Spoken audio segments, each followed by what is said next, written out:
සසර බිය දකින්න එකේ වටිනාකම තමා මේ සසරට ඇලෙන එක යම් ප්‍රමාණයකට අඩු කරගන්න හේතුවක් වෙනවා. මේකෙන් මිදෙන්න ඕන කියන හැඟීම මතු වෙනවා. මේකෙන් මිදෙන්න මේ ධර්මයට බැස ගන්න ඕන මේ පින්කම් ටික මම කරගන්න ඕන කියන වීරිය උපද්දවනවා. මේ සසර බිය දකින්න එකෙන් වෙන්නේ. මොකද බොරුවක් නෙවෙයි ඇත්තක් නෙමෙයි දකින්නේ. සතර අපායවල තියෙනවා, දිව්‍ය ලෝක තියෙනවා, බ්‍රහ්ම ලෝක තියෙනවා.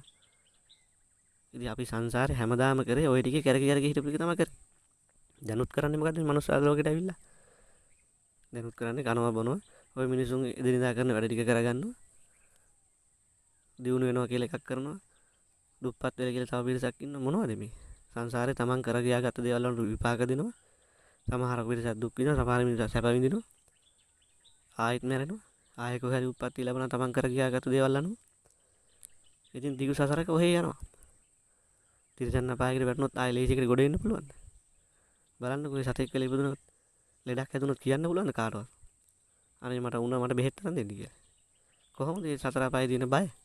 ඒක නිරේකට වැටුනොත් පැය 24ම දුක් විඳින්න තියෙන්නේ. කල්ප ගානක්. പ്രേත ලෝකෙ ඉපදුනොත් කණ්ඩ නැහැ, අඳින්න නැහැ. ඉතින් මොන තරම් දුකක්ද විඳින්න තියෙන්නේ. මේ ඇත්ත මෙනෙහි කරනකොට වෙන්නේ සසරට තියෙන බය වැඩි වෙනවා. ධර්මයට තියෙන ලැබියාව වැඩි වෙනවා. පින් කරගන්න ඕන ධර්මයේ පුරුදු කරන්න ඕන කියන ලැබියාව වැඩි වෙනවා. මොකද ඇත්තක් නේ දකින්න නැත. භාග්‍යවත් බුදුරජාණන් වහන්සේලා මේ වගේ ඇත්තක් පෙන්නලා තියෙනවා. මේ ඇත්ත පෙන්නලා මේ ඇත්ත තේරුම් ගන්නකොට වෙන්නේ අපි අර වැරදි පැත්තට යොමු නොවි හොඳ පැත්තට යොමු වෙන්න උත්සාහ කරනවා. ඒකයි නිතර මේ සසර බිය කියන දේ දකින්න කියලා උත්සාහ කරන්නේ. නිරේ තියෙන දුක මොන වගේද? මේ තිරිසන් අපායවල තියෙන මොන වගේ දුකක්ද? പ്രേත අපායවල, අසුර අපායවල මොන වගේ දුකක්ද තියෙන්නේ? මිනිසෙක් වෙලා ඉපදුනත් මේ මිනිසෙක් දුක මොන වගේද?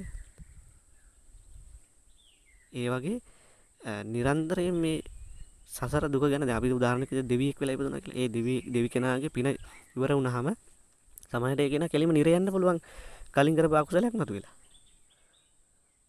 එතකොට එතනින් ගැලවිලාද? දිවි ලෝකේ ගියා කියලා. දිවි ලෝකේ යන්න පින් කරගන්න එපා කියලා නෙමෙයි කියන්නේ. පින්කම් අනිවාර්යෙන් හැමදේම කරන්න ඕන. ඒ කරන ගමන් මේ සසර බිය කියන දේ දකින්න වැඩියෙන් උත්සාහ කරන්න. මේ සසර බිය දකින්න කියලා කියන්නේ අර සසරට ඇලෙන එකෙන් ගලව ගන්න ලොකු හේතුවක්. ඒකයි සසර බිය කියන දේ ගැන නිතර මෙනෙහි කරන්න කියලා කියන්නේ.